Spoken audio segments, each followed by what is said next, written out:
the shocking truth behind African young men and elderly Western women. In recent years, a notable trend has emerged across various African countries, particularly in urban and tourist-heavy regions, where young African men engage in romantic relationships with significantly older women from Europe and America.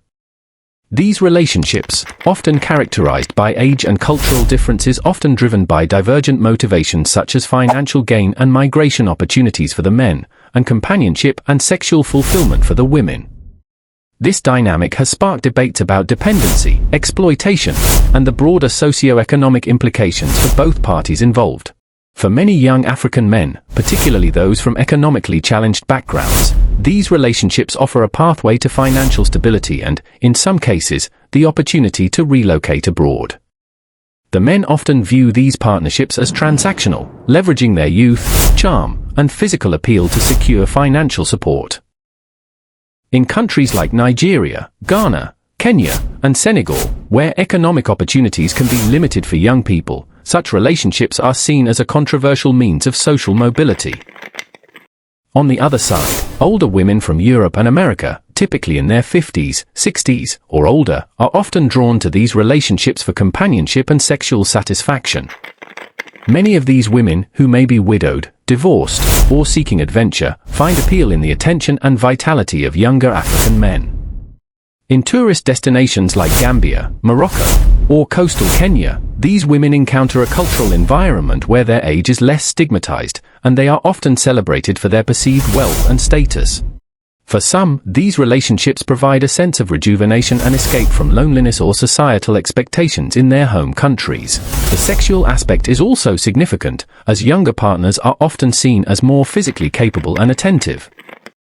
Socioeconomic impacts. Rise in foreign visitors. The surge in older European and American women visiting African countries has been noticeable, particularly in regions marketed as tourist or romantic destinations. Countries like Gambia, often dubbed the sex tourism capital for older women, Senegal, and Kenya have seen increased visits from women seeking these relationships. Local economies in these areas benefit from tourism revenue, with hotels, restaurants, and tour operators catering to this demographic. A concerning consequence of this trend is the fostering of dependency among some young African men. The financial benefits derived from these relationships can discourage self-reliance and hard work.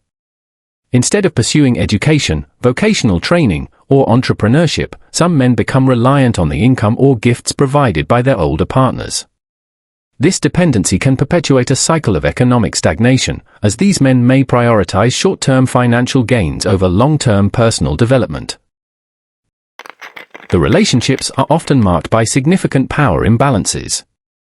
The older women, by virtue of their financial resources and citizenship in wealthier nations, hold considerable leverage. They may dictate the terms of the relationship, including financial expectations or the promise of visa sponsorship. Conversely, some young men manipulate the emotional vulnerabilities of these women, offering affection in exchange for material support. This mutual exploitation raises ethical questions about whether either party can claim to be a true beneficiary or victim.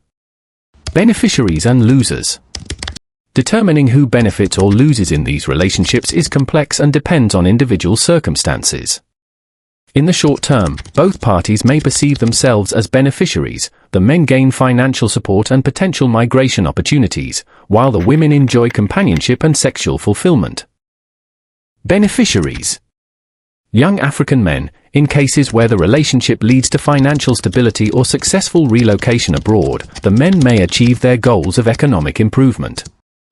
Some use the resources to start businesses, pursue education, or support their families, creating tangible benefits. For women seeking companionship or adventure, these relationships can provide emotional and physical fulfillment, often at a relatively low financial cost compared to their home countries. Who are the losers? Men who become overly dependent on these relationships risk losing personal agency and ambition.